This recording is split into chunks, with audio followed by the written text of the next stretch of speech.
दमयंती, राजा नल और दमयंती की कथा का वर्णन आपके समक्ष करते हुए प्रस्तुत है। इस कथा का वर्णन करने से पहले हम अपने पूर्ववर्ती अन्य समस्त भाइयों एवं बहनों से इस कथा के वर्णन के लिए यह अनुमति लेना चाहेंगे, जिन्होंने पहले इस कथा का वर्णन किया है। यह उनका प्रयास प्रशंसनीय और स्तुत्य एवं प्रशंसनीय है। यह तथा मनोरंजक रहा है, इसमें कोई अतिशयोक्ति नहीं है। आपके सहयोग से हम द्वितीय प्रयास संपन्न करने जा रहे हैं। आशा है प्रसन्न मन से यह इस कथा की संपन्न करने की अनुमति प्रदान करेंगे। आपके से कृपा कष्ट धन्यवाद।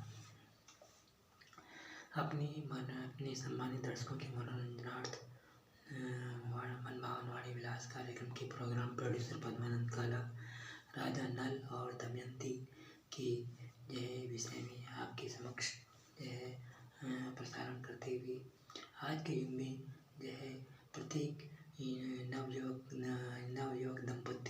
युवा दंपत्ति को राजा नल और दमयंती की कथा का श्रवण करते हुए उनके जीवन से प्रेरणा लेनी चाहिए कि जीवन में चाहे कितने सुख दुख आए, लेकिन उन्हें एक दूसरे का साथ नहीं छोड़ना चाहिए और एक दूसरे के प्रति परस्पर प्रेम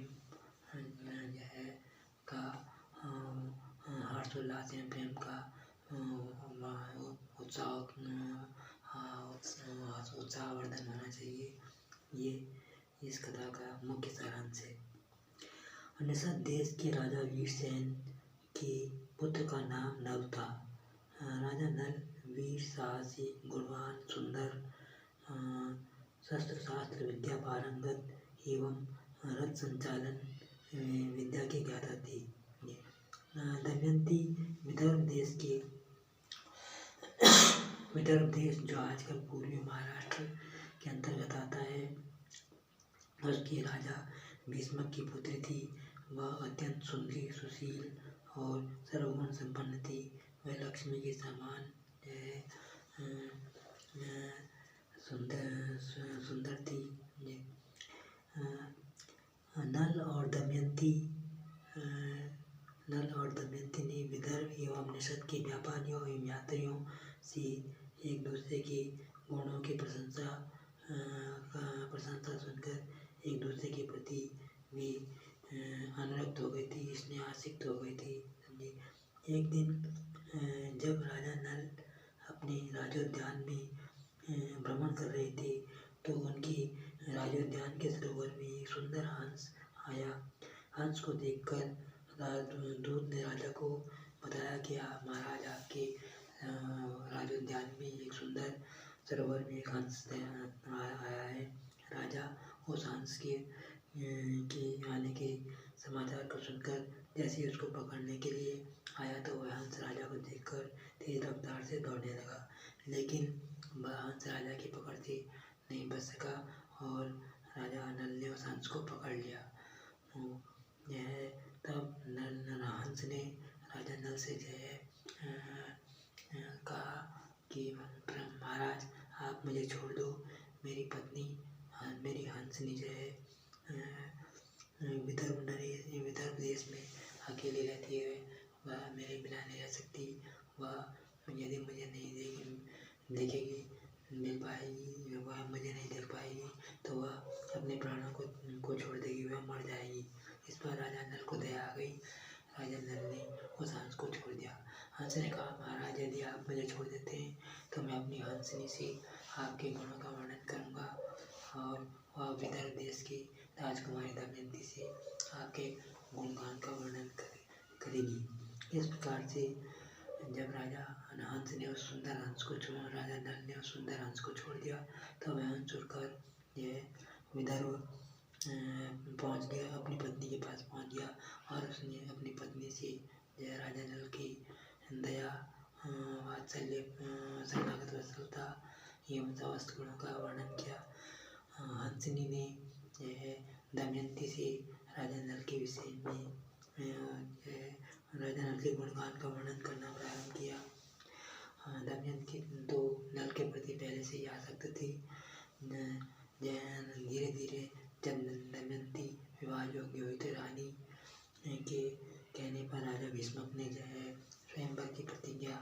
करते हुए देश विदेश के राजकुमारों और राजाओं को स्वयंवर में आने का निमंत्रण दिया।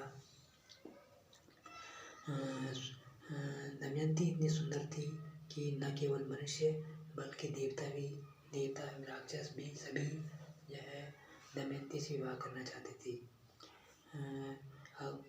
अग्नि, पवन, वरुण, इंद्र आदि देवता भी दमयंती से विवाह करना चाहते थे। इंद्र, वरुण, पवन, अग्नि देवताओं ने राजा नल से कहा कि वह जाकर दमयंती से यह कहे कि वह उससे विवाह नहीं करना चाहता। वह अग्नि, वरुण, पवन, इंद्र आदि देवताओं में से किसी एक से विवाह कर ले। राजा नल जब दमयंती के पास गए तो उन्होंने दमयंती से कहा कि वह उनसे विवाह नहीं करना चाहता। वह अग्नि, पवन, वरुण, इंद्र आदि देवताओं में से किसी एक से विवाह कर ली।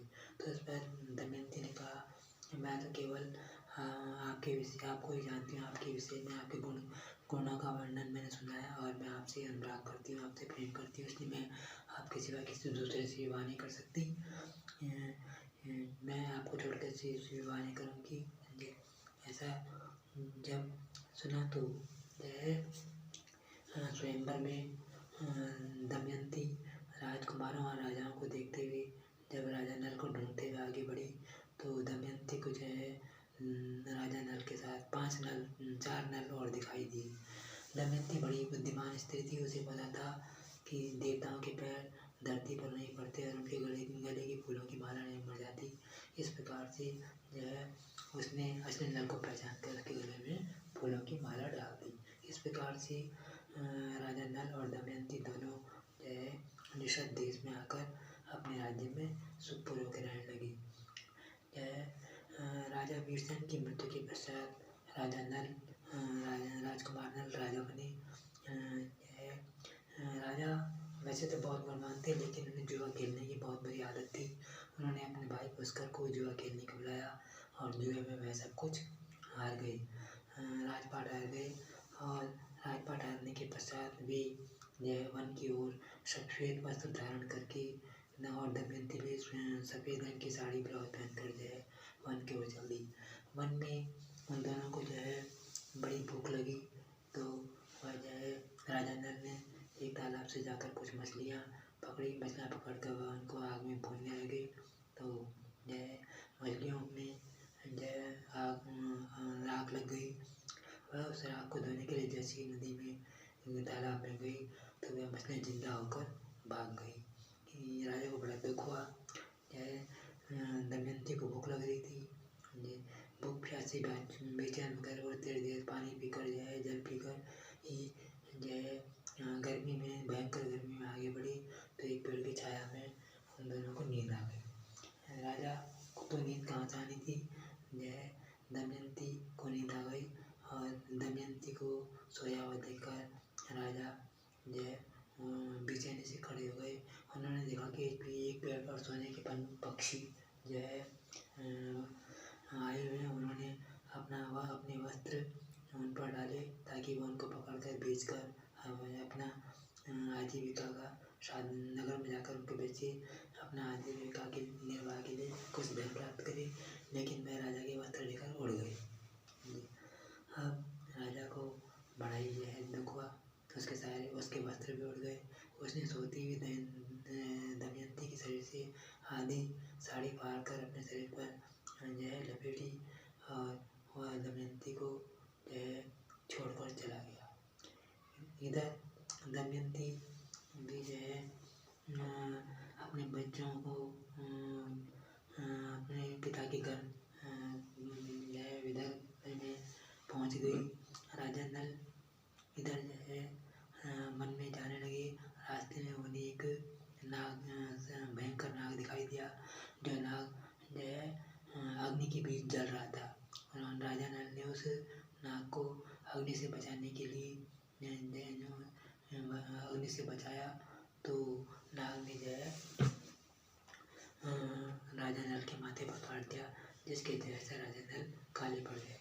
वह नाग नहीं थे बल्कि धर्मराज थे, जो नाग के रूप में राजा नल की परीक्षा ले रही थी।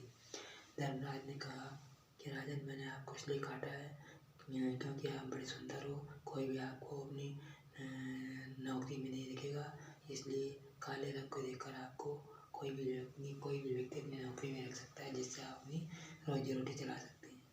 इसलिए राजा नल जब खाली पड़ गए तो वह जो है अयोध्या नरेश राजा ऋतुपर्ण के पास गई और ऋतुपर्ण से उन्होंने जो है कहा कि महाराज, आप मुझे मैं रथ संचालन करना जानता हूँ, मुझे अपने अश्वशाला में अपना सारथी नियुक्त कर लीजिए। राजा ऋतुपर्ण ने जो है राजा नल को, जिसने अपना नाम बाहुक बताया था, उसको अपने सेवा में रख दिया। एक दिन राजा ऋतुपर्ण के पास जो है एक निमंत्रण पत्र आया। राजा ऋतुपर्ण ने बाहुक बने हुए उस राजा नल से कहा कि देखो बाहुक, मेरे लिए ये जो है विदर्भ देश से दमयंती के स्वयंवर में के लिए निमंत्रण प्राप्त हुआ है। तुम तुरंत तैयार करो और हमें बहुत ही जल्दी विदर्भ देश पहुंचना है। राजा बाहुक ने कहा कि महाराज, मैं भी आपको जो है तुरंत ही जो है विदर्भ देश पहुंचा देता हूँ। बाहुक बने हुए राजा नल ने घोड़ों को रथ में लगाया और पवन देव का स्मरण किया। पवन देव का स्मरण करने से ही राजा नल का रथ हवा से बातें करने लगा और वह तीव्र रफ्तार से चलने लगा। बीच मार्ग में राजा ऋतुपर्ण का जो है दुशाला उड़ गया, तो रथ का, क्योंकि हवा से बातें कर रहा था, इसलिए राजा ऋतुपर्ण ने बाहुक बने हुए राजा नल से कहा कि बाहुक, रथ रोको, मेरा दुशाला उड़ गया है। लेकिन बाहुक ने कहा कि महाराज, स्वयंवर में पहुंचने को देर हो जाएगी, हम काफ़ी आगे निकल चुके हैं, इसलिए रथ रोकना ठीक नहीं है। यदि हम रथ रोकेंगे तो हम स्वयंवर में निश्चित समय पर नहीं पहुंच पाएंगे। इसलिए ऋतुपर्ण ने कहा कि कोई बात नहीं, तुम तीव्र गति से रथ चलाओ। और इस प्रकार से हुआ। रथ निमंत्रण राजा ऋतुपर्ण विदर्भ राज्य में पहुंच गए। जब जैसे विदर्भ राज्य में पहुंच गए तो जो है राजा वहाँ पर यानी कि विदर्भ दमयंती का दूसरा विवाह हो रहा था। पहला विवाह तो राजा नल के साथ हुआ था। राजा नल से अलग होने पर काफ़ी समय तक जब राजा नल नहीं मिल पाए तो जो है राजा भीष्मक ने दमयंती के दूसरे विवाह के लिए सभी राजाओं को निमंत्रण दिया था। दमयंती ने अपनी दासी केसनी से कहा कि तुम मेरे दोनों बच्चों को ले जाओ। दोनों बच्चों को ले जाकर जो है सभी राजाओं के सामने जो है सभी राजाओं के सामने जाकर राजा नल के विषय में राजा नल के और मेरे विषय में जो है कहानी का वर्णन करना। जिस राजा की आंखों से जो आंसू आ जाए तो समझ लेना वे राजा नल है। केसनी ने ऐसे किया और जैसे जो है राजा नल के बाहु के सामने वह दोनों बच्चों को दिखलाकर दमयंती की कहानी बताने लगी तो बाहु की आंखों से आंसू आ गए और बाहु ने अपने पुत्र इंद्रसेन को गले से लगा लिया। दोनों बच्चों ने कहा कि हमें बहुत भूख लग रही है। तो राजा नल को यह वरदान था कि वह बिना अग्नि और पानी के भोजन बना लेता था। इसलिए उसने फौरन भोजन बनाकर जो है बच्चों को खिलाया और तुरंत खीर पकाकर जो है बच्चों से कहा कि खीर तुम अपनी माता को देना और ये बता देना कि पिताजी ने कि ये खीर बिना अग्नि और पानी के बनाई है। तो जैसे बच्चों ने कहने का मतलब दमयंती को यह बात बताई तो जो है पहचान गई और इस प्रकार से फिर से नल और दमयंती का जो है पुनर्मिलन हो गया। जो है दोनों बड़ी सुखी हो गई। इस प्रकार से दमयंती ने अनेक कष्टों को सहते हुए भी राजा नल का साथ नहीं छोड़ा। आज के कलयुग में राजा नल और दमयंती की कथा बड़ी ही जो है परम पवित्र एवं पावनी है। यह बड़ी यह शिक्षा प्रदान करती है कि आपस में पति पत्नी में यह प्रगाढ़ प्रेम होना चाहिए। जीवन में चाहे सुख आए चाहे दुख आए, लेकिन दोनों के एक दूसरे का साथ नहीं छोड़ना चाहिए। यही इस कथा से शिक्षा प्राप्त होती है। नल दमयंती की कथा जो युवा दंपति सुनते हैं, उनका दिन उत्तरोत्तर यह स्नेह प्रगाढ़ होता रहता है और जीवन में जो है समस्याएं स्वतः ही समाप्त हो जाती है।